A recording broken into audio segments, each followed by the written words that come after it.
Com a sua Bíblia já aberta em 1 Reis, nós vamos ler o capítulo 18. Vou pedir aos irmãos um pouquinho de perseverança, né? Porque a gente vai ler uma boa parte do texto agora. É um texto que é um pouquinho mais longo, mas eu acredito que seja importante para a gente poder entender o conjunto do que a gente vai falar essa manhã, amém? Então, 1 Reis, capítulo 18, a partir do primeiro verso, diz assim: Depois de um longo tempo, no terceiro ano da seca, a palavra do Senhor veio a Elias: Vá apresentar-se a Acabe, pois enviarei chuva sobre a terra. E Elias foi.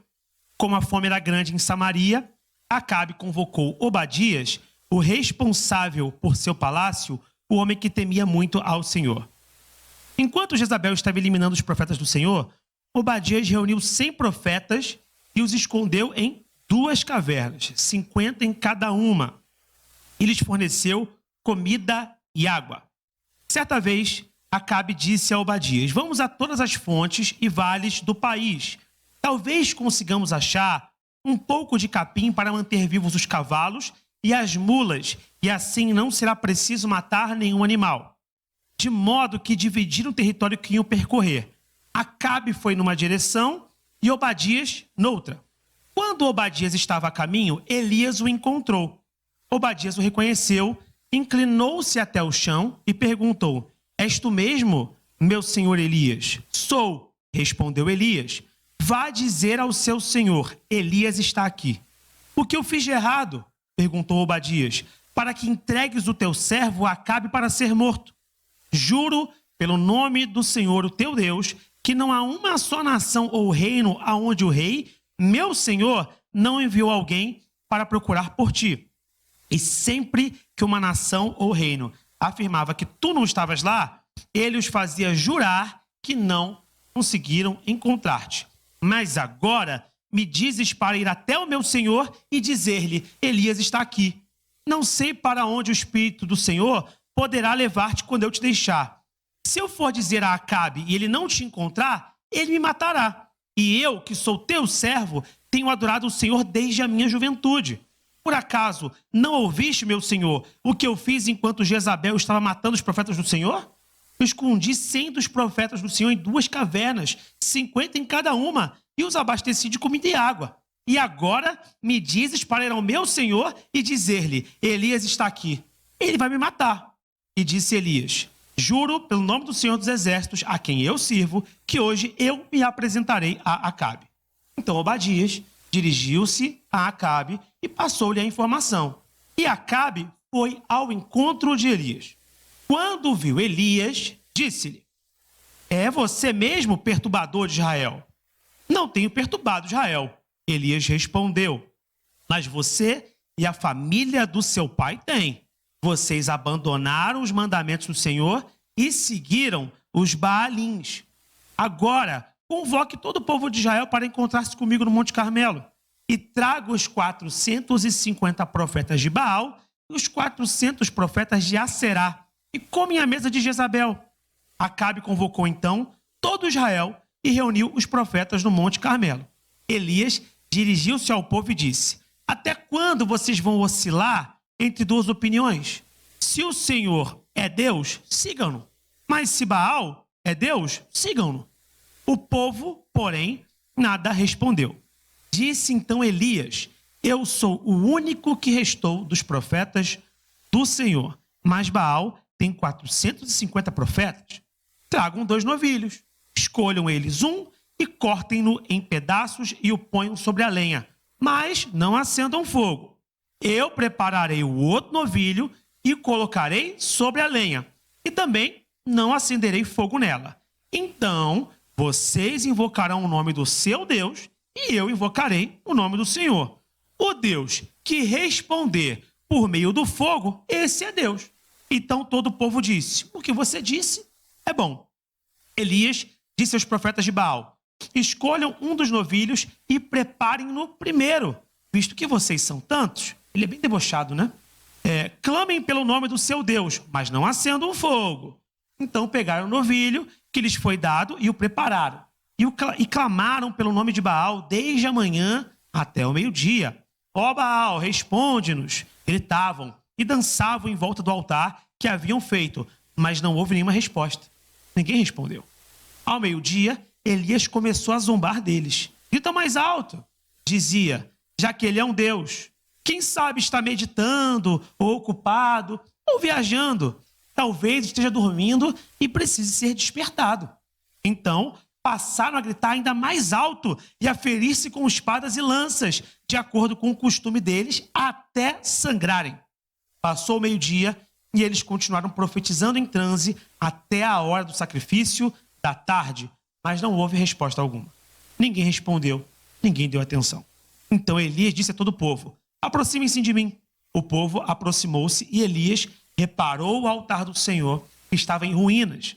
Depois apanhou 12 pedras, uma para cada tribo dos descendentes de Jacó, a quem a palavra do Senhor tinha sido dirigida, e disse, seu nome será Israel. Com as pedras, construiu um altar em honra do nome do Senhor e cavou ao redor do altar uma valeta com capacidade de 2 medidas de semente.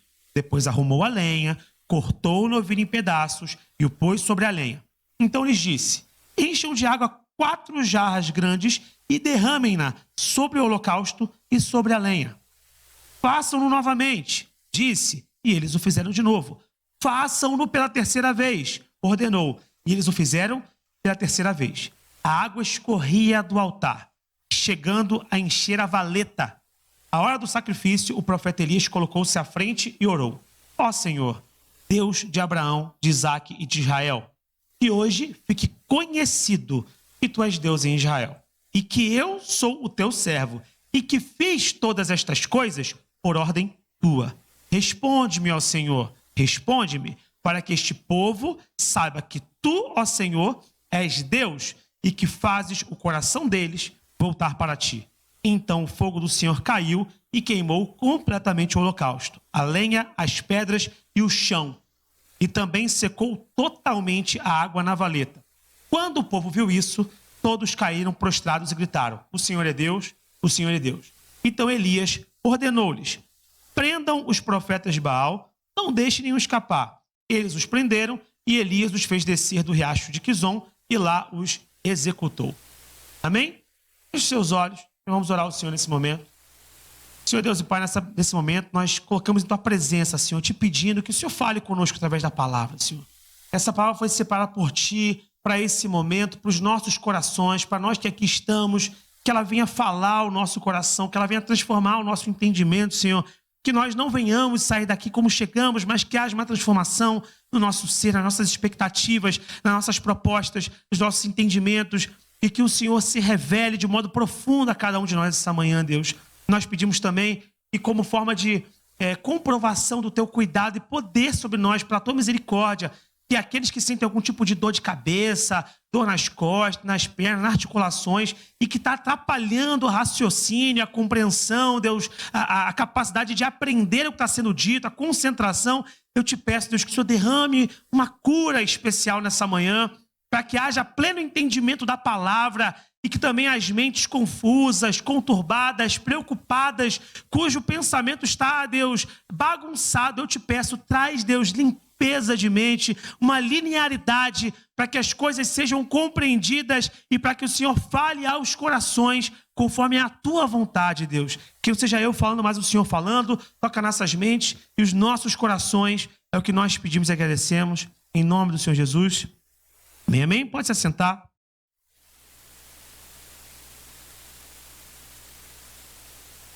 Nós lemos aqui um texto longo, né? Um texto bem extenso e que eu acredito que é importante a gente ter lido. Por quê? Porque ele vai adiantar muito a compreensão das coisas. Porque senão eu precisaria também contar ponto a ponto da história, o que não seria um problema. Mas eu acho que com a leitura, na medida que eu for acionando os elementos da história que a gente leu, você vai ter mais facilidade de se situar numa questão de ordenamento, ok? Então, eu acredito que isso vai ajudar muito a gente essa manhã, porque há muitas coisas interessantes sobre as quais a gente pode falar a partir desse texto que aqui foi elencado. Bem, antes de entrar nos detalhes específicos que eu quero mencionar nessa manhã, eu queria registrar algumas características sobre o texto e sobre o contexto da sua produção. Ou seja, o que está acontecendo naquele universo, né, naquele mundo, que está sendo narrado ali, no qual Elias faz parte. Bom, o contexto sócio-histórico é o seguinte: nós estamos falando do reino do norte de Israel. Para quem não sabe, depois de todo o processo de êxodo e estabelecimento naquela região ali dos cananeus, o que vai acontecer é que Israel vai se estabelecer como juízes e depois com reinos, perfeito? E esse reino, em dado momento, é um reino unificado.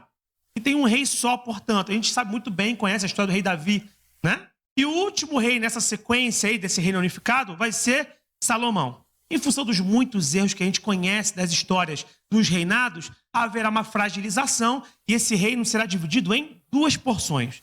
Na porção norte, nós temos o reino do norte, como o nome já diz, norte, mas que também é conhecido pela nominação de Reino de Israel.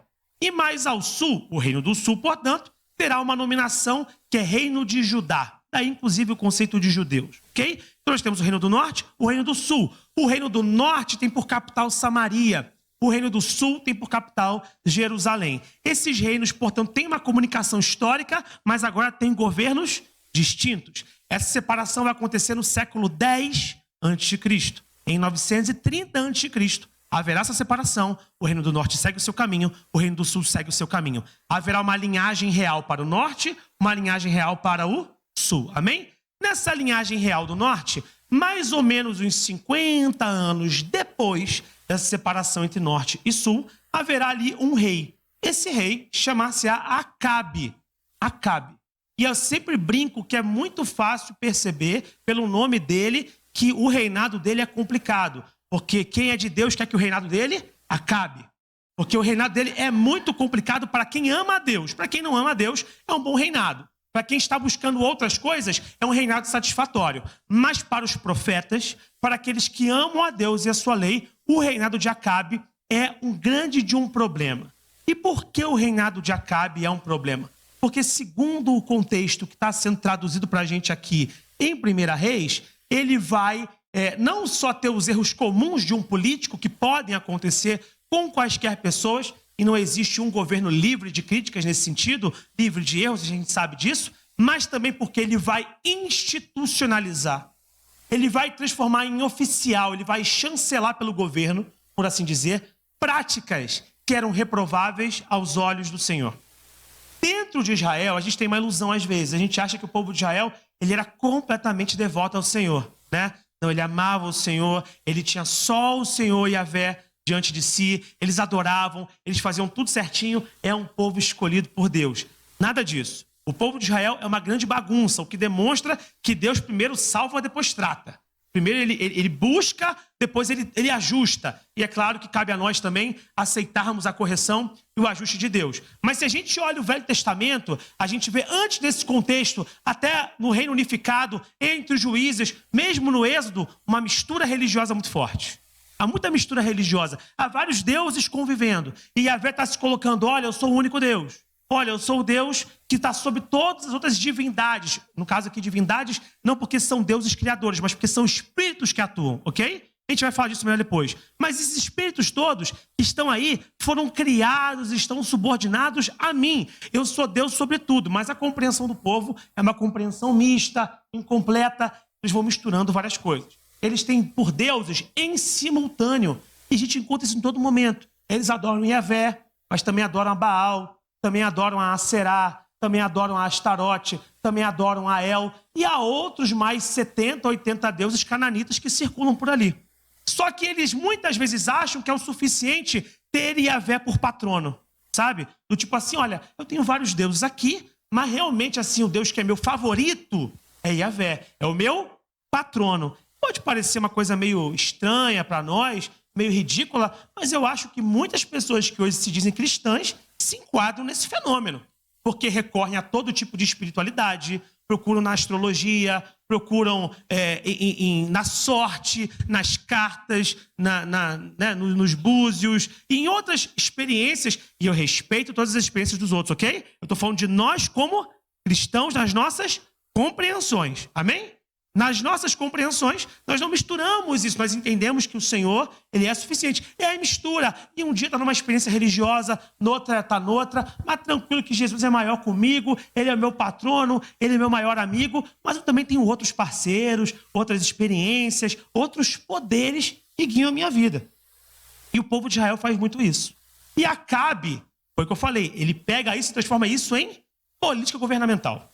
Ele pega uma prática que já é comum, que é condenada pelos profetas, porque os profetas não ficam incomodados à toa, tá? O profeta está sempre incomodado, porque ele vê o pecado crescendo no povo.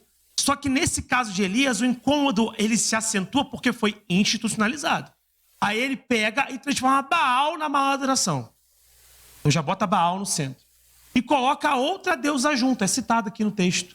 A sua esposa Jezabel, que geralmente é usada como referência para os cristãos como categoria negativa de mulher. Ah, isso é uma Jezabel, não é isso? Pessoal, usa um conceito negativo. Essa mulher, Jezabel, piora o quadro, porque ela traz para a adoração também Aserá, que entre muitos judeus da Era do Bronze, desse período aí, 1000 anos, 1200, 1300 anos de Cristo, tratam ela como esposa de Yahvé.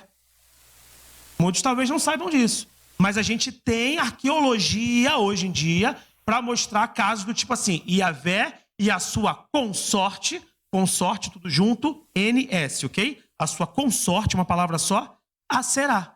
Ou seja, Yahvé e a sua esposa. Então, se Yahvé é o Deus Pai, Aserá seria a deusa Mãe, que estão à frente de tudo. Então, é esse tipo de confusão profética que está acontecendo no meio do povo. É esse o cenário de caos. Então, o reino dividido, confusão espiritual, mistura profética e um cara chamado Elias nesse caos. A gente não acompanha o início da história de Elias. A gente conhece Elias do nada. Ele é apresentado subitamente. Sabe aquela situação de estar numa festa, estar no meio de roda de amigos, e do nada tu vê uma pessoa que tu nunca viu e ela já está falando? Assim, quem é esse cara? Mas ele é bacana, deixa ele aqui. Ele surge. Elias é assim no meio da história. A gente está indo no 1 Reis, do nada no 16, e Elias, agora, prazer, surge, toma. Quando ele surge, ele já surge citado no ministério profético. Ninguém fala de onde ele veio no texto. Quem era o pai, quem era a mãe, o que ele fez, não sei o quê, tarará. Olha, fez a escolinha de não sei quem, não. Olha, ele já era um homem de Deus, profeta do Senhor, e ele já vai contando as coisas que ele fazia. Morto vem a vida, né, e multiplica coisa aqui, lá. Profecia, coisa normal, coisa de profeta, vivendo a escola de milagres. E aí, do nada, ele é chamado por Deus, do nada não, né, tem uma preparação, para bater de frente com Acabe. Deus havia cortado as chuvas por 3 anos, em função... Você vê como escolhas ruins alteram tudo, né? Por 3 anos, a chuva ali estava massacrando não só Acabe, mas o próprio povo, que estava cedendo para outras divindades. Aí Deus chama a Elias para ir bater de frente com Acabe. É esse o cenário. Caos instalado.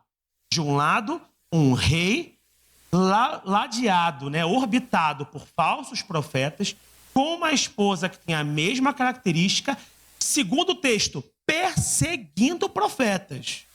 Eles não desgostam apenas dos outros profetas de Yahvé. Eles os perseguem. Eles matam os profetas. E, de outro lado, um homem que estava escondido, porque o texto mostra que ele estava lá escondido, que Deus o alimentava através dos corvos. E aí tem até uma discussão se a palavra é corvos ou árabes, né? Porque são parecidas. Não importa, Deus alimentou ele, no meio da dificuldade. Se foi o animal corvo que veio e trouxe o alimento, que é muito possível, tem muitas espécies de corvo na região. Corvo é um animal muito inteligente, não sei se você sabe, até reproduzir a voz humana ele sabe fazer.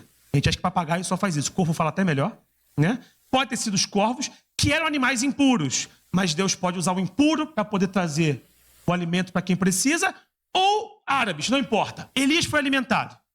Aí Deus tira Elias desse lugar, porque ele está fugindo, ele está também se escondendo, ele está se protegendo, como todo mundo está, porque está o caos na sociedade. E Deus fala, vai lá que eu vou te botar de frente com Acabe. Esse é o cenário desenhado. Quais são os 3 grandes protagonistas que nós temos até aqui? Nós temos Acabe e Jezabel de um lado, nós temos Elias de outro.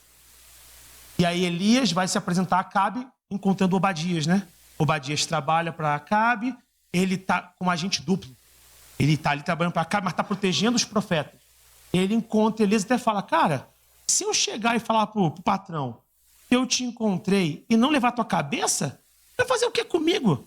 Ele, não, pode ficar tranquilo, eu vou me apresentar a Acabe. Pode ir que ninguém vai te matar, não. Fala que eu vou encontrar ele em tal local e eu vou estar lá no monte e pode mandar ele chamar todo mundo que vai ser bonito. E é esse o cenário que está desenhado. Perceba que é um cenário tenso. Quando a gente lê, às vezes, a Bíblia, a gente não pega o espírito da coisa, tem que ler com atenção. Com atenção, não apenas atenção, com atenção. Tem uma tensão no texto, o texto é tenso. Porque, sabendo do final, tudo é mole. Aí, no final, Elias venceu. Maravilha, mas quem está vivendo a experiência não tem noção do final. Então, tem algo tenso ali.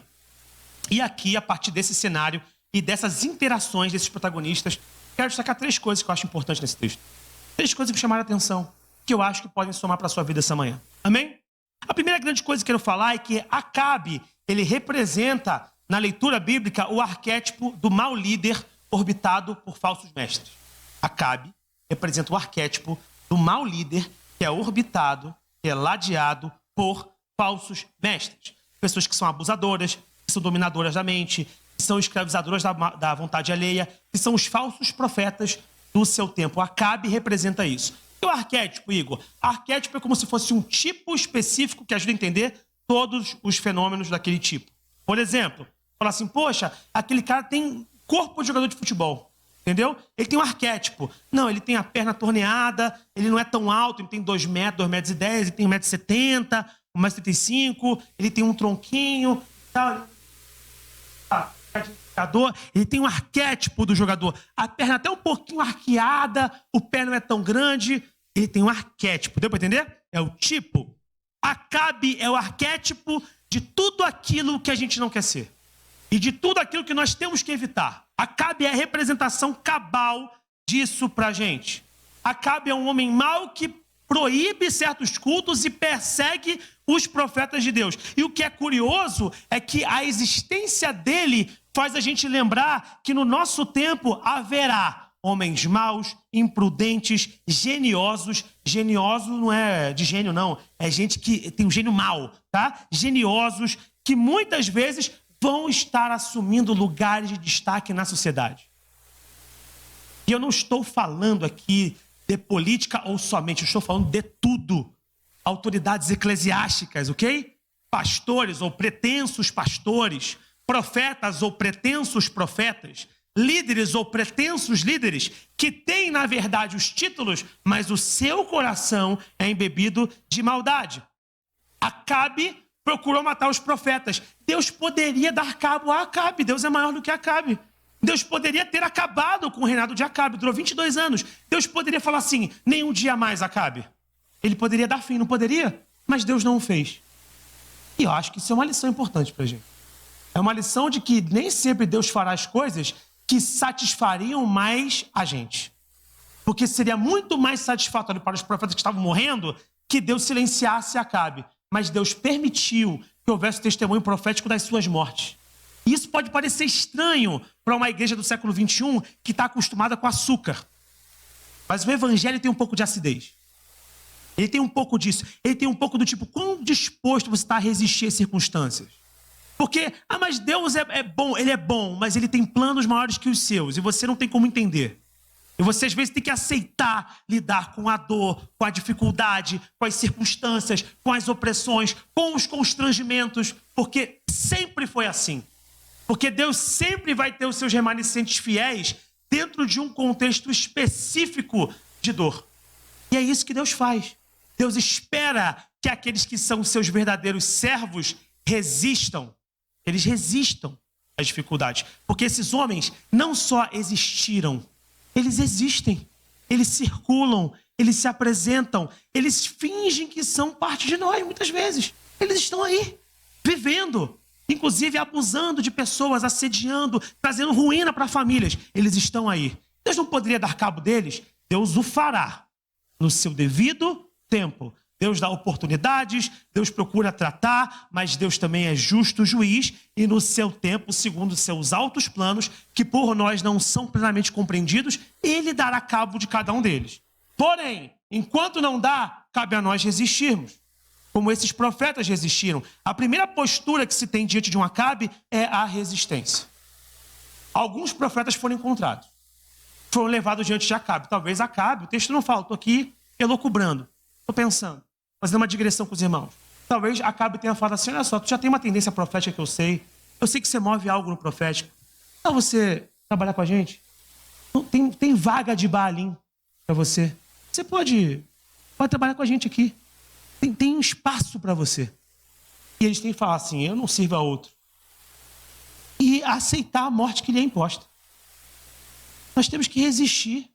Nós temos que aceitar a dignidade que nos foi dada de manter o nome do Senhor vivo em nós. Então essa é a primeira grande coisa que a gente aprende com esse texto, que os homens maus eles estão aí e que é preciso resistir. A segunda coisa que a gente aprende com Obadias. O que Obadias faz? Obadias ele é estratégico. Obadias ele pega 50 profetas e põe numa caverna, pega 50 profetas e coloca na outra. Talvez ele desejasse mais, mas ele bota isso. Ele salva 100 profetas. Esse número 100 não precisa ser exato, tá? Pode ter 102. Descobriram num manuscrito que eram 97. 100 porque na Bíblia todo número é mais redondo, né? Então, aproximadamente, ou 100 profetas. Metade para cá, metade para lá. Legal? Ele separou esses profetas. E ele protegeu. E proteger é difícil. Por quê? Porque você tem que pensar o seguinte. Ele pode ser descoberto. Ele pode ser descoberto. Porque não é fácil alimentar 100 pessoas. Tem 50 numa caverna, 50 na outra. Imagina. Qual que é o papo que ele tem que mandar para Acabe? Patrão, tá precisando de pão? Olha rapidinho na venda, trago para o senhor. Vai lá, Obadias. Aí nessa, Obadias sai, pega um monte de comida, água, leva para um, leva para outro. 3 horas depois ele volta. Fala, patrão, cadê o pão? Esqueci. Não, é difícil. Ele provavelmente não fez isso sozinho. Ele provavelmente arregimentou pessoas. Ele provavelmente teve que exigir silêncios. Ele provavelmente teve que fazer compromissos. E exigir do pessoal muito comprometimento com uma causa maior. Mas ele protegeu os profetas. Ele fez o que ele podia. Aqueles profetas não são mais especiais ou menos especiais. Mas o fato é que o profeta no meio do povo representa o quê, meus irmãos? Ele é o arquétipo do quê? Da verdade. Da revelação de Deus. Vamos tomar isso para nós? Que Obadias protegeu a verdade. Ele protegeu a verdade. Nós temos que resistir os assédios desse mundo e nós temos que proteger a verdade. Proteger a verdade. A todo custo proteger a verdade. Agora, tem uma terceira coisa que a gente aprende com outro personagem, que é Elias. Elias não é mais valioso que os outros profetas, mas Deus tinha um plano específico para Elias nesse cenário. Elias, você é o homem através do qual eu farei a grande obra que eu preciso fazer diante de Acabe, através de você. E às vezes a gente quer ser também o da caverna. Porque o da caverna também é profeta. Ele não era menos profeta. Quem Obadias protegeu era profeta tanto quanto Elias era. Eu não estou aqui fazendo profetômetro. Não, esse aqui é 97% a umidade relativa do ar, esse aqui é 12% profeta. Todo mundo era profeta. Só que para Elias, aquele era o palco dele. E vai ter vezes que você vai achar que você vai ter que ficar na caverna. Mas tem coisas que é para você resolver. Você tem que ser Elias em certas ocasiões. Em algumas ocasiões, você vai recorrer a Obadias, receber alimento e ficar na caverna. Calado, esperando. Não é o seu momento. Não é o seu chamado agora. Mas vai ter dias que Deus vai te fazer Elias e você não poderá ficar na caverna. Você vai precisar agir. Haverá ocasiões onde o ministério profético que Deus te deu terá que ser posto à prova diante de grande público. E é o que acontece com Elias. São as 3 grandes primeiras coisas que nós aprendemos. Que essa história como um todo, ela é um arquétipo da nossa realidade. Acabe representa o mal deste mundo, a violência, a agressão, os falsos líderes, os falsos profetas. Nós somos os que resistem e às vezes morrem, nós somos aqueles que protegem e somos protegidos por Deus, ou muitas vezes aqueles que agem para destroçar o reino do mal. Mas o fato é que resistindo e sucumbindo, resistindo e vivendo, sendo protegido ou indo para frente, nós mantemos a palavra do Senhor. Esse é o cenário que a gente tem aqui.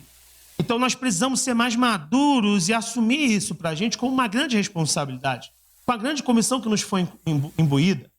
E aí eu olho para esse cenário, inclusive, e eu vejo, com uma comparação com o presente, algumas coisas curiosas.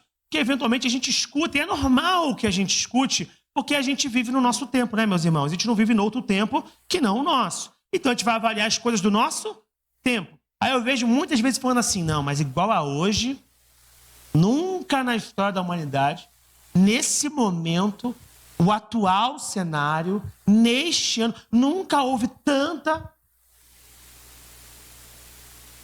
Olha o cenário. Não é possível que o nosso seja pior que o de Elias. A gente quer sempre trazer muita carga para o nosso, né? Não, nossa época não é igual a nenhuma outra. É muita pressão, é muita violência. Você é um profeta sendo perseguido, alguém pediu tua cabeça, todo mundo está morrendo, e você bate em frente com 450 profetas de Baal. Como isto não é pior? Como isto não é pior? Pegue outros cenários dos demais profetas, pegue os cativeiros, pegue os cristãos do primeiro século, que viam os outros sendo mortos e não podiam nem tirar de lá, porque senão ia ficar evidenciado que ele fazia parte do mesmo povo, ele tinha que ficar calado, e aqueles clamavam como testemunha para mim. Porque testemunha é isso, aí você olha, o cara está sofrendo, mas ele testifica a fé dele no sofrimento, e eu vou segurar, porque um dia vai ser a minha vez e eu vou segurar esse tranco para que o outro possa segurar também. Esse é o cenário, e a gente acha que o nosso tempo é difícil. Ah não, mas hoje é muito complicado, para quem? Não estou falando que não haja dificuldades, eu não quero sublimar a coisa a ponto de dizer que no nosso tempo não há lutas, é claro que elas existem, meus irmãos, mas às vezes eu sinto que a gente recorre a essa retórica, a esse argumento, com uma defesa para as nossas próprias falhas. Ah, porque como hoje é muito difícil, obviamente é muito difícil. E aí eu não consigo fazer as coisas que Deus manda eu fazer, eu não consigo executar, eu não consigo resistir. Isso é uma retórica a qual a gente recorre para poder fugir da nossa responsabilidade profética como remanescentes fiéis. Nós somos remanescentes fiéis do nosso tempo. Nós não vivemos nem o pior cenário do mundo atual. Certamente muitos irmãos do Oriente sofrem mais do que a gente. Se você for ali fora, nós temos ali no nosso mural a famosa janela 1040. Eu convido você depois, ao final do culto, a olhar ali os países que estão marcados com as cores mais escuras. São os países cuja perseguição religiosa é a maior. Procure o Brasil ali no meio e veja se você encontra. Mas a gente se sente muito assediado. Não, porque a música do nosso tempo, porque a cultura do nosso tempo, é claro que tem muito problema. É claro que tem. Mas é isso que está te paralisando? São coisas desse tamanho, de fato, que te paralisam? Isso é o suficiente para poder tirar você da graça? A tua resistência é tão pequena a este ponto? Então eu penso que há algo faltando. Porque se há irmãos nossos que pregam a Bíblia sem Bíblia, se há irmãos nossos que não podem dar a paz do Senhor, se há irmãos nossos que vivem em países onde a institucionalização da perseguição está estabelecida e ele se mantém, por que não manteríamos nós? Por que não poderíamos fazer o mesmo? Então, às vezes, eu acho que a gente gosta, é uma tendência que a gente tem que vencer, acumuladores irreais. A gente gosta de sofrer, sabe? Tudo é muito difícil. Botou a chave aqui, ai, porque botou a chave. Tirou a chave, ai, tiraram a chave. Tudo é difícil. Tudo é difícil quando a disposição é pequena. Tudo é difícil quando o amor não é grande o bastante. Tudo é difícil quando a gente não entende o nosso chamado. Tudo é difícil quando o profético está morto. Mas essa manhã é a manhã para a gente acertar isso no teu coração. É amanhã para a gente acertar isso. Então esse é o primeiro grande tópico sobre o qual eu queria falar e a gente encerra aqui, amém? Deus moldou Elias para desafiar os falsos profetas. Ele molda você para o mesmo hoje. Segundo tópico, é preciso perceber o mundo espiritual de modo mais prudente, com maior consciência da sua influência. A gente tem que ser mais prudente com relação a isso. Por quê? Porque os profetas de Baal, eles tinham plena consciência das coisas que eles faziam. Plena consciência. O que vai acontecer? O que a história narra pra gente? Que Acabe vai chegar diante de... Elias, vai chegar diante de Acabe, não é isso? E vai propor uma espécie de duelo. Vamos num contra um, vamos fazer um face-off aqui, eu e você. Fazer o seguinte, pega os teus profetas, quantos são? 450. Contra um. Tá boa a medida, legal. Vamos para o Monte Carmelo. Pega um novilho, vocês, eu pego um novilho também. Mesmas condições, vamos para tudo igual. Legal? Para bater equilibrado aqui. Pega um novilho, eu pego um novilho. Pega a lenha, eu pego a lenha. Pega todos os objetos próprios para o culto, cada um prepara o seu altar e a gente clama aos céus para que haja fogo.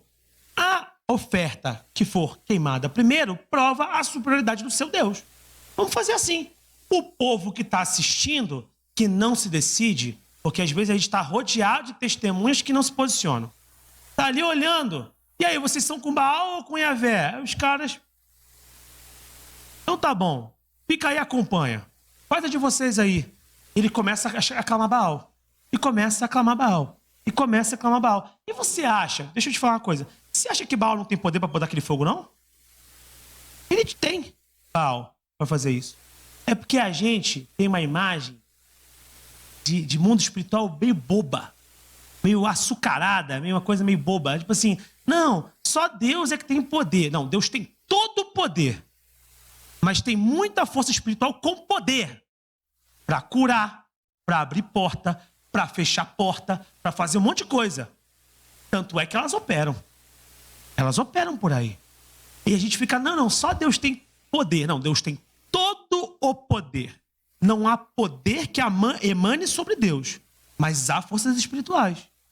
Se eles estivessem lá só por conta própria, é possível que aquela oferta fosse lambida em fogo. Por isso que não basta o sinal. Tem que entender quem mandou.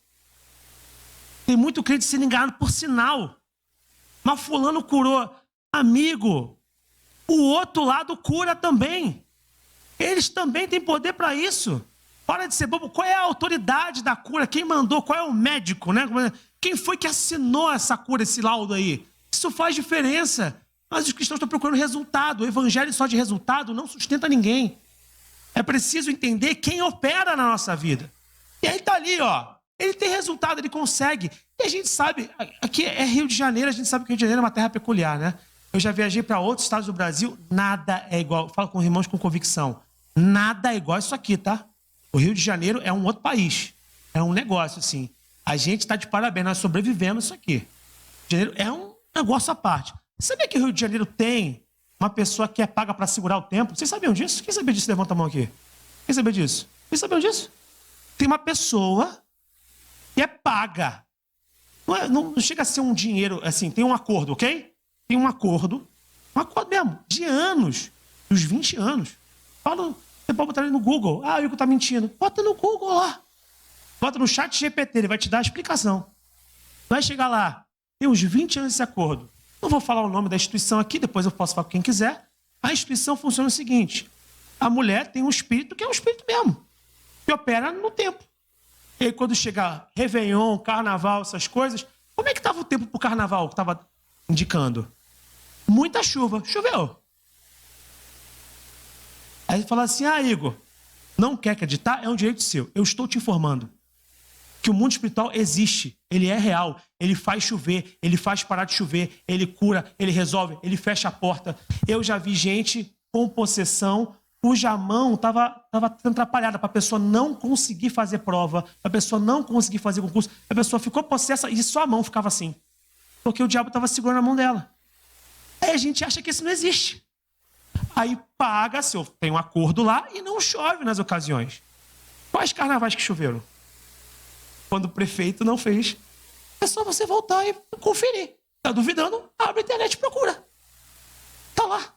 Eles têm poder. Está entendendo o que eu quero dizer com isso? Eles têm poder para fazer essas coisas. Mas por que não conseguiram fazer então? Porque tinha Elias. Então muda o cenário. Porque o tabuleiro tem mais uma peça. Agora tem um cara cujo Deus não é um Deus que tem poder. É o Deus que tem todo poder. Aí ele fala assim, pode fazer, faz o que você quiser. Pode fazer. Ele debocha. Grita mais alto, acho que ele deu uma saída. Daqui a pouco ele volta. Se fala mais alto, ele te escuta. Elias é provocador. Tem até nervoso de andar com gente assim, fala assim, fala baixo. Provocador. Vai lá, faz. E os caras começaram a se ferir, porque Baal gostava de sangue. A se ferir, para poder chamar, e não aconteceu. Agora é minha vez. Então, vamos botar igual condição aqui. Bota água na minha oferta. Pode botar água, bota um jarro. Tá pouco, bota mais um. Desce outra. Legal. Tudo molhado. Senhor, aí vamos para o texto. O que ele fala? Verso 30 e... Cadê? 36. Fala assim. A hora do sacrifício, o profeta Elias colocou-se à frente e orou. Ó Senhor Deus de Abraão, de Isaque e de Israel, Que hoje fique conhecido que tu és... Olha a diferença da oração. Os pedidos dos homens para os seus deuses é de controlar os deuses. Os homens acham que podem controlar as forças espirituais, não é assim? Faz tal coisa que você consegue tal coisa. Oferece isso que você pega aquilo, não é isso? E no passado também era assim. Eles estão oferecendo o próprio sangue para poder convencer, porque os homens entendem que eles podem inverter a vontade dos deuses, entendeu? É como se eu criei um laço pro Deus tal. Eu fiz tudo certo, agora ele vai ter que fazer isso aqui. Deu para entender? Eu fiz todas as condições. Mas nosso Deus não é assim, né? A gente sempre fala isso. Ah, mas eu fiz tal coisa. Bem, mas Deus é soberano, né? O Júnior falou aqui, ó, nosso Deus tem soberania. Soberania é isso. Ele não é dobrado pela nossa vontade. A gente fala, ah, mas Deus, eu queria que era isso. Oh, tudo bem, você até queria, mas eu vou te ensinar que é não. Toma o meu não e vive em paz. Confia em mim. Mas não, eles fazem todo o caminho e se eles cumprirem tudo certo, o resultado vem no final. Não é isso? Então eles estão fazendo tudo. Eles estão tentando controlar os seus deuses. O que Elias faz? Elias inverte. Elias vira e fala o quê? Vamos lá? Ó Senhor, Deus de Abraão, de Isaque e de Israel, que hoje fique conhecido que tu és Deus em Israel. Ele aponta de baixo para cima. Tu és Deus de Israel. Aí ele continua. E que sou teu servo e que fiz todas estas coisas por ordem tua. Eu não estou fazendo para poder o Senhor ter que fazer. E eu não saí e vim porque eu quis. O Senhor me mandou estar aqui. E a gente tem aprendido o quê? Que o Deus que manda, garante. Se Deus não mandou, não vai. Vai quebrar a sua cara. Ah, mas está acontecendo caos. Deus mandou você ir para o meio desse caos? Não, mas eu sou servo do Senhor. Tudo bem, ninguém está discutindo isso. Não é essa a pergunta. A pergunta é se Deus te mandou. Porque às vezes a pessoa responde que a gente não pergunta, né? Pergunta assim, Deus te mandou? Eu sou servo do Senhor. Show, beleza, campeão. Essa parte a gente já está superada. Vamos para a pergunta 2. Deus te mandou aí? Não, mas eu creio no poder de Deus. Bacana, eu também creio. Vamos voltar à pergunta original? Você foi mandado por Deus? Não, mas eu creio que Deus tem todo o poder. Legal, nossa teologia está junta. A pergunta persiste. Deus te mandou ir? Tem gente indo onde Deus não mandou. Deus não mandou você fazer e você está fazendo. Se Deus não te mandou, você não faz. Tem um momento de resistir, de proteger e de agir. Se Deus não mandou você agir, você resiste e protege. Na hora que Deus te mandar ir, você vai. Porque o Deus que manda, garante. Então, não é porque a gente quer, é porque Deus mandou. Elias, o caos estava rolando, não estava chovendo, não estava um problema danado. Elias estava triste, irmão. Você acha que o profeta gosta de ver o caos na sociedade? Ver tudo ruindo? Ver Deus não sendo adorado? O profeta não gosta disso, mas ele estava lá segurando a onda dele, resistindo e protegendo. Aí, em algum momento, Deus fala, vai. Aí ele vai. Deus deu aval. Aí ele agiu. Mas tem que esperar a orientação, a direção de Deus. Sob ordem tua, sob o teu aval. Aí continua, responde-me, ó Senhor, responde-me, para que este povo saiba que tu, ó Senhor, és Deus e que fazes o coração deles voltar para ti. E aí o que acontece? Lambe tudo, lambe pedra, lambe terra, lambe tudo. Imagina a cena, porque a cena não é um fogozinho, é um fogaréu. Essa cena. Todo mundo chocado. Elias não viu, mas sabia que ia acontecer. Isso é profético. Você não está vendo, mas sabe o que vai acontecer. Você já vê antes. O profeta, ele vê antes. É impressionante isso. Você já esteve perto de profeta? É muito chocante. Ele vê muito antes a coisa. Tu fala assim, mas você está vendo aí, não existe, né? A vontade até de falar às vezes. Você está vendo, não vai acontecer tal coisa. Quando a pessoa fala, eu assumo para vocês, eu já fiquei algumas vezes preocupado. Quando eu vi coisas proféticas muito fortes perto de mim. Uma perna cortada, fala, não, vai acertar. Aí eu olho para o profeta e falo assim, vai acertar isso aí? Tem certeza que está falando? Sim, não é por nada não. É que está bem cortado, né? Está nervoso. O pé está torto. E fala assim, não, ele vai voltar. Eu tenho convicção. Às vezes falta fé na gente, porque é difícil, irmão. O profeta vê o que você não está vendo. Fala assim, Senhor, me dá essa fé, porque eu estou vendo só um pé muito torto. Ele está vendo certo. Como é que ele está vendo certo? Estou vendo com meus olhos, ele está vendo com outro. O profeta vê com outros olhos. Depois disso, o que vai acontecer? Aí, diante disso, vem a retribuição. É chocante, é uma cena dura, mas é assim que acontecia no contexto do mundo antigo, ok? Estava acontecendo de Isabel? Jezabel almoçava, porque fala isso, né? Ela comia com os profetas de Aserá. Ela botava na mesa, não é isso? Os baalins, botava na mesa, se alimentava, se fartava, porque por falso profeta tem sempre uma multidão, para Elias não tem. Falso profeta enche os montes, vou te botar dinheiro no teu bolso, Deus vai te fazer prosperar, você vai crescer, nunca mais vai ficar doente, não vai ter problema, vem, não sei o quê, leva para casa isso aqui e põe debaixo da tua porta que a chave vai abrir. Tem um monte fazendo por aí isso aí, fazendo do evangelho um circo. Aí, ó, lota. Mas para Elias é normal às vezes andar sozinho. É normal. Você vai ter que entender isso. Mas todo mundo entende o meu ministério. Eu entendi o de Elias também. Vai ter que aceitar isso. Ah, mas ele está muito cheio. O número é sucesso para você agora? O número é sucesso? Ou a verdade que é sucesso? Eram 100 profetas guardados na caverna, mas era uma verdade. Conta 450, conta um ali. Era a verdade. Não é a ilusão da coisa, é a realidade subjacente a ela. É a substância daquilo que está sendo sustentado. A Elias com um só, sem ajudante, sem ninguém seguindo, sem parceiro, sem ninguém gritando com ele, vai lá e faz o que tem que ser feito. Estavam sendo perseguidos os profetas, estavam sendo mortos ao fio da espada. Não estava sobrando ninguém. Perseguição concreta, não apenas simbólica. Ai, me chamaram de crente chato, disseram que eu sou Bíblia, falaram que eu não posso falar de Jesus. E a gente fica muito ofendido com essas coisas. Isso fere demais a gente hoje em dia. Não, não era isso. Era tipo assim, cadê o crente? Passa a faca no pescoço. Era esse grau de violência, tá? Então não é um negócio, como a gente fala hoje, eu me sinto muito acuado. Pelo quê? Sabe? Pelo quê? Falta da gente também um pouco de gana, sabe? De, vamos lá, meu irmão. Água na cara e vambora. Prega o evangelho. Tenha coragem. Sabe? Quantos anos de vida mais você tem? Sabe? Eu vou mudar o mundo. Não vai nada. O mundo não vai mudar. Sempre vai ter Acabe, tá? Então vamos... Não, o mundo vai ser um lugar de paz. Isso é Disney, irmão. A Bíblia fala que isso aqui é caótico. O que você tem que ser remanescente fiel e buscar alguns. Porque o Senhor está tentando buscar eles e você é instrumento de Deus para isso.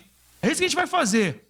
Recentemente eu falava com um amigo sobre isso. Não, ele falava assim, não, porque sempre que tem empresa privada não tem corrupção. Eu falei assim, que mundo essa pessoa vive, né? E sempre que a empresa pública é corrupta. Eu falei, gente, que mundo está vivendo, cara? Que universo é esse? Você está acreditando que a redenção do mundo é a privatização do universo? A redenção do mundo é Jesus, cara. Tem gente salafrária no público, tem gente salafrária no privado, ou você nunca conheceu ninguém que te passou a perna no privado, né? Quem dirá? Ou no público. Tem gente desviando verbo no público, tem gente desviando verbo no privado. A solução do mundo não vem com soluções humanas, vem com Cristo. Não tem como solucionar isso aqui. Isso aqui está fadado a ser resetado. Leia Apocalipse. Isso aqui vai ter reset. É um novo céu, uma nova terra. Para os remanescentes fiéis. Para eles. Para nós que confiamos. Esse mundo vai ter injustiça. Às vezes a gente vai chorar de dor. Às vezes a gente vai se sentir injustiçado. Às vezes vão passar a perna na gente. Mas o Senhor continua sendo nosso Senhor. A gente é remanescente fiel no mundo caído, no mundo injusto. Esse mundo é caído, de pessoas caídas. Nós somos resgatados para viver em luz no mundo totalmente oposto a gente. E a gente tem que parar com esse negócio de, não, é isso aí, vambora. Vambora, sem medo, coragem. Levanta, rapaz. Faz acontecer. Mas fala que crente é chato. Mas não sei o quê. Cara, vai, só vai. E aí a resposta? Qual é a resposta? Lá tinha a lei da retribuição.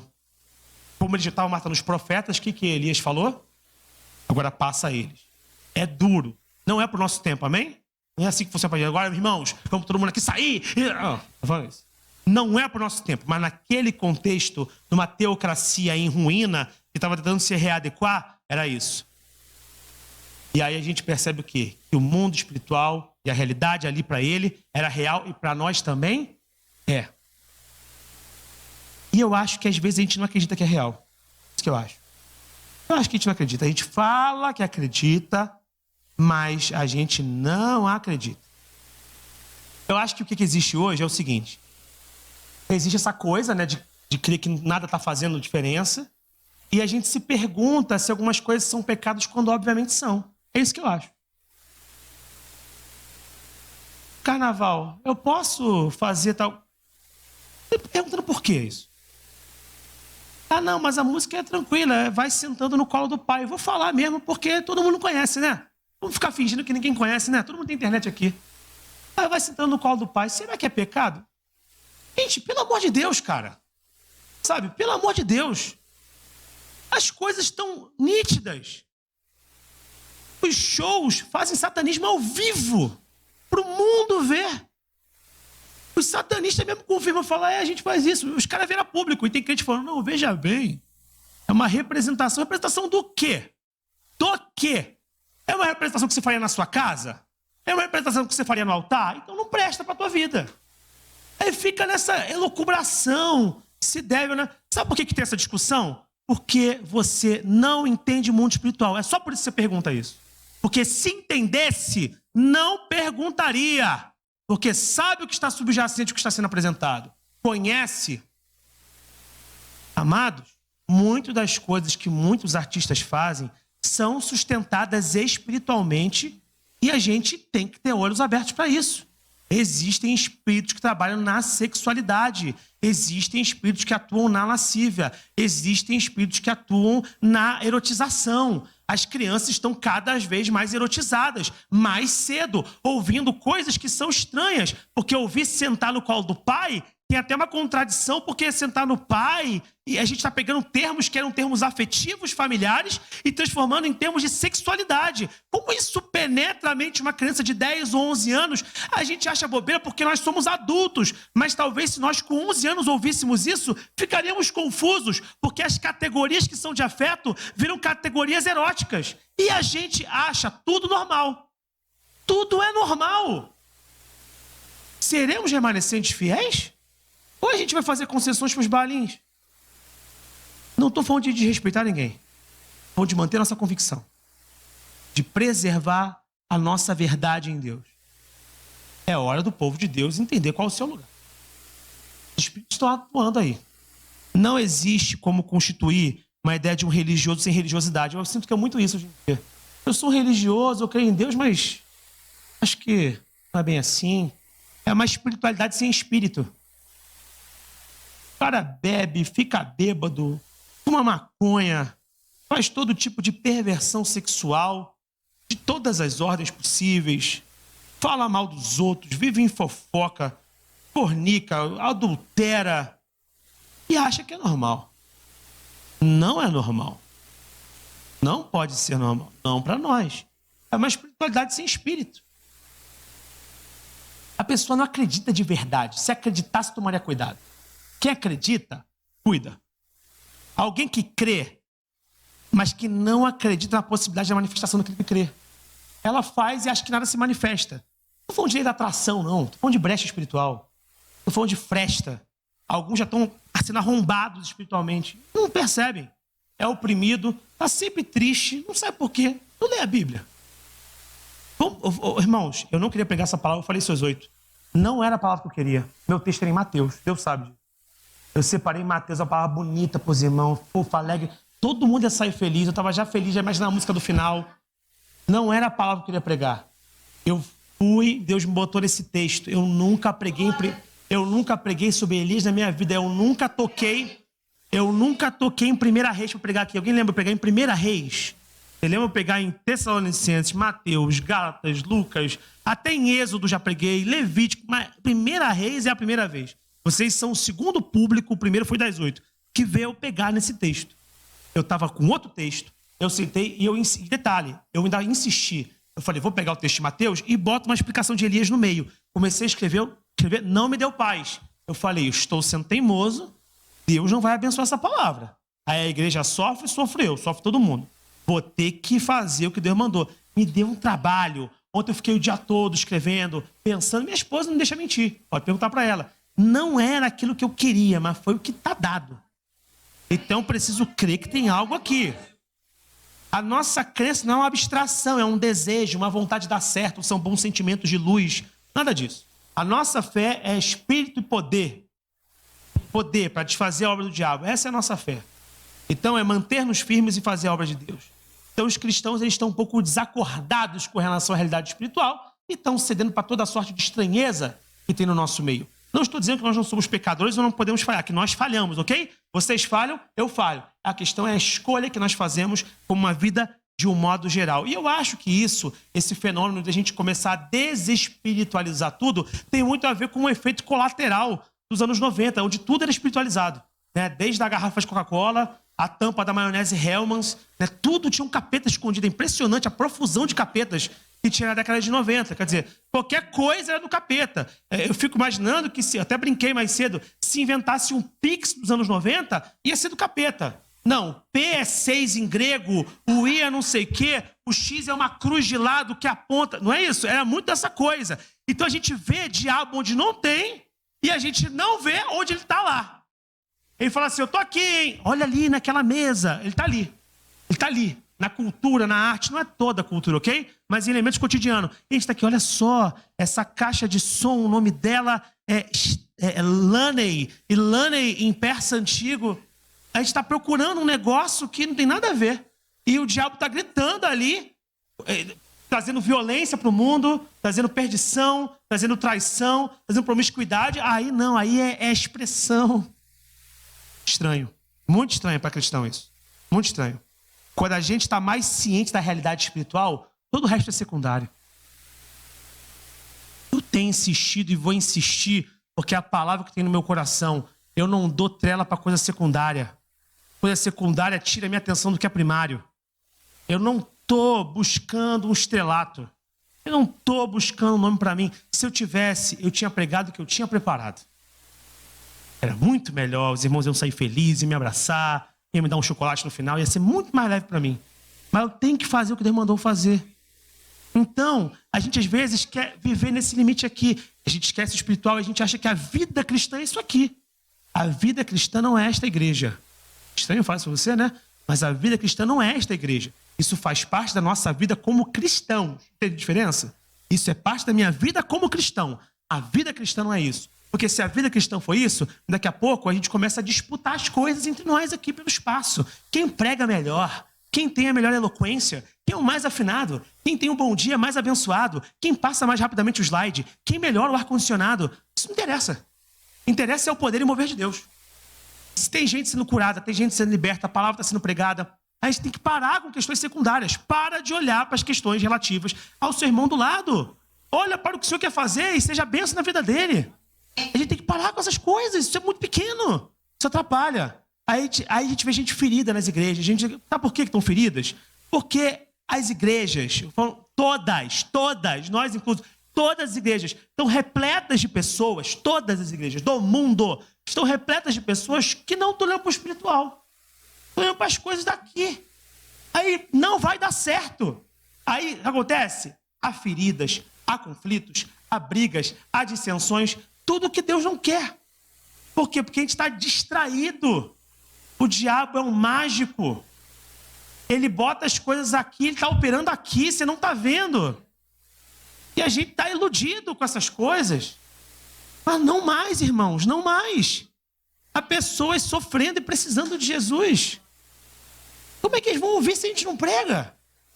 Como é que eles vão ser se nós não somos? É impossível vender um padrão de vida que eu não tenho. É impossível. Impossível. É por isso que quem quer ensinar os outros a ser rico na internet tem que fingir que é rico. Porque ele precisa vender o padrão dele. Ele finge muitas vezes para conseguir gente para ser rico de fato. Não tem como, meus irmãos. Nós precisamos transformar isso em nossas vidas, amém? Urgentemente. As lutas que nós travamos em vida nos cansam. Último ponto. Mas Deus cuida de nós em meio ao sofrimento. Depois do que aconteceu, o que vai acontecer na história? Depois do que aconteceu? O que vai acontecer naquela história? Eles vão tirar os profetas de Baal e logo na sequência vai chover. Coisa que não está acontecendo, é isso? Elias fala assim, dá uma olhada lá no céu, vê o que está acontecendo. Aí o cara, vejo nada. Volta lá e vê de novo. Aí vai olhando até que vê o quê? Vizinha. Ainda vem. E a chuva vem, não é isso? Capítulo seguinte. Elias acabou de vencer 450 profetas de Baal. Acabe volta para o palácio. A cena bem, né? Volta o cão arrependido e vai lá ele pro palácio, chateado. Aí ele chega e encontra Jezabel. Jezabel fala assim, o que foi, Acabe? Ah, não, aí conta. Não, porque o Elias, né? E, pô, o pessoal lá perdeu, né? Matou todo mundo. complicado. Esse Elias aí realmente é perigoso. A mulher rixosa, ela consegue. Ela vira e fala, quê? Não. Acabe era ruim. Isabel tanto quanto. Virou e falou assim, ó, vamos passar ele. Porque Acabe viu as coisas, Isabel não viu, então ela, vamos passar ele. Vamos passar ele. Bota a cabeça dele a prêmio. Essa informação chega em Elias. O que acontece com Elias? Ele teme. Isso é incrível. É incrível, é bonito. Sabe por quê? Porque mostra que o profeta é um humano. Ele tem humanidade, ele não é um super-herói. Ele acabou de vencer 450 profetas de Baal. 450. Ele viu fogo queimar um holocausto molhado. Uma mulher de um palácio vira e fala, vou te matar. Ele tremeu. Ele se sentiu. Ele refugiou-se, foi embora. Aí vamos comigo aí, ó. 1 Reis 19:4. Diz assim, 1 Reis 19:4. O que vai acontecer com ele? Entrou no deserto caminhando um dia. Chegou ao pé de Giesta. Sentou-se debaixo dele e orou pedindo a morte. Esse trecho é um dos trechos mais bonitos para mim da Bíblia. Em termos de poesia. Sei que pode parecer estranho falar assim, pô, Igor, ele acabou de pedir a morte, eu sei. Mas deixa eu me explicar. É poético. Por que é poético? Pela contradição. Pelo que está em jogo. Porque o autor fez questão de colocar qual era o pé. Como eu falo, um arbusto. Já viu um pé de giesta? Ele é lindo. Ele é bonitão assim, arbóreo, umas flores amarelas. Expressa vida, alegria, sabe? Giesta é muito alegre. Gosta de sol. Uma região mediterrânea, adora a Ásia, ali na África, sul da Europa. Muita giesta. Lindo. Ele senta num cenário lindo e pede a morte. Ele fala, para mim não dá mais. Eu já não aguento mais. Está no meu limite. Ele senta num lugar lindo e fala assim, eu quero ir embora. A gesta é bonita, eu até falei de manhã isso. Lembra aquelas flores que mãe gosta de tirar foto junto em viagem? Tem um monte de gente que faz isso aqui. Chega e leva uma flor, bota a flor assim, ó. Não tem? Quem já fez aqui, tira foto com flor? Fala a verdade pra mim. Aí, viu? Adora. Pega a flor, a gente chama de foto de mãe, né? Tira foto com a flor. A gesta é linda. Ele senta nessa linda flor, esse lindo arbusto, e pede a morte ao Senhor. Já tive o bastante, Senhor. Tira a minha vida. Não sou melhor do que os meus antepassados. E por que ele fala isso? Talvez porque ele se frustrou com o resultado. Estou aqui fazendo uma leitura. O texto não fala isso claramente. Ele deve ter pensado o seguinte. Depois que houve uma revolta e os Baalins foram mortos, cara, agora vai mudar tudo. Porque agora o povo vai tomar a frente, vai tirar esse cara, Deus vai me usar para botar um outro rei, entendeu? Eu acho que ele sonhou um cenário, falou, pô, olha só, voltou a chover, o povo falou que só o Senhor é Deus, os Baalins estão mortos, é o momento, é uma revolução. Elias se sentiu o líder de um processo. E aí não aconteceu o processo. Ele fala, eu não sou melhor, porque eu não consegui fazer o que Deus mandou fazer. Mas Deus não tinha mandado ele chegar nesse ponto. Deus tinha mandado ele chegar só até aqui. Ele que projetou além. Isso é culpa dele. É o coração dele que fez isso. E eu estou aqui. Aí, na sequência, ele vira e fala assim, no verso 10, tenho sido muito zeloso pelo Senhor, Deus dos exércitos. Os israelitas rejeitaram a tua aliança, quebraram os teus altares, tanto que ele teve que refazer o altar para poder fazer a adoração. E mataram os teus profetas à espada. Sou o único que sobrou e agora também estão procurando matar-me. Só que Deus, ele é muito bondoso, é muito voluntarioso. Deus, ele pega isso, ele corrige e reanima. E Deus podia dar uma batida em Elias, né? Fala assim, Elias, baixa a tua bola, né? Tu é o único. Esqueceu que o Obadias tem 100? Tem outros aí mais. Deus podia fazer isso. Mas ele também reanima. Ele não só corrige, ele reanima. Deus fala para ele 19:18. 1 Reis 19:18. No entanto, fiz sobrar 7.000 em Israel. Todos aqueles cujos joelhos não se inclinaram diante de Baal. E todos aqueles cujas bocas não o beijaram. Beijar o rei representa o quê? Coordenação, né? Ele beija a mão. Né? Que é mais moderno, né? Mas assim, só pra você entender, né? Que beijar é nesse sentido, né? De subserviência. Eu separei 7.000 aqui, não precisa ser o número exato. 7.000 representa os remanescentes fiéis, os perfeitos.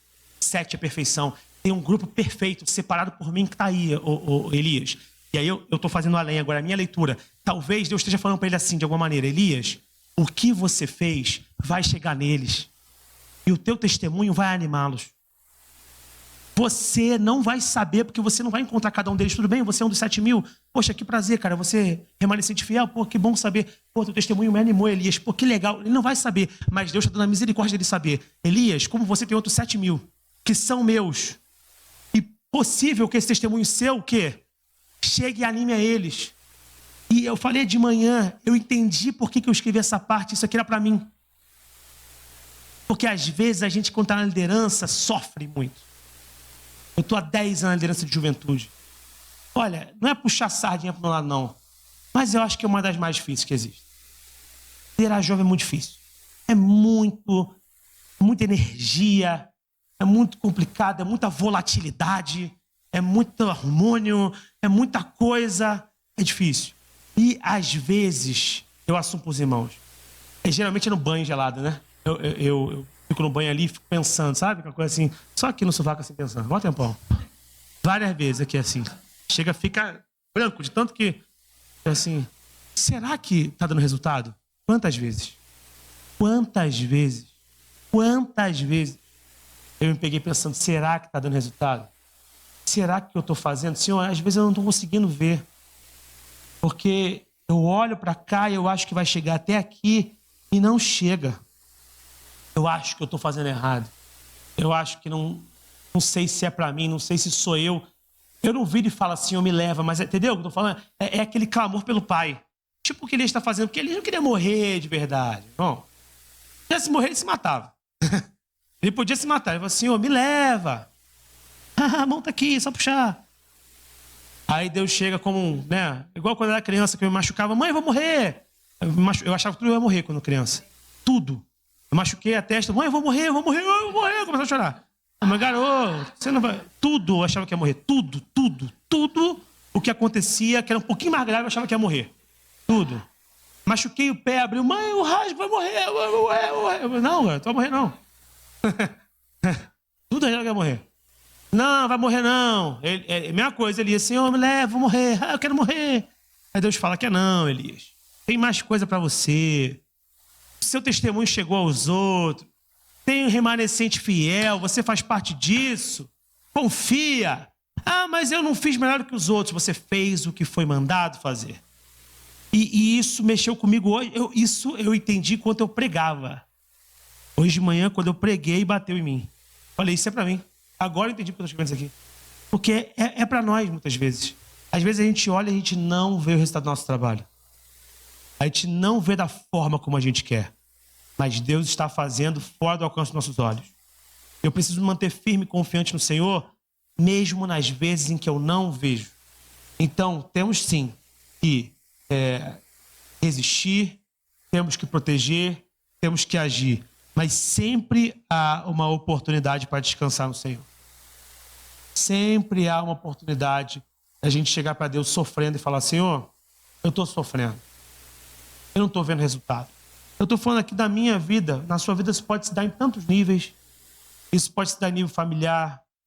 Isso pode se dar em nível trabalho. Isso pode se dar no nível do seu ministério. Isso pode se dar no nível da sua família, que você planta tanto para poder o Senhor salvar, você não vê.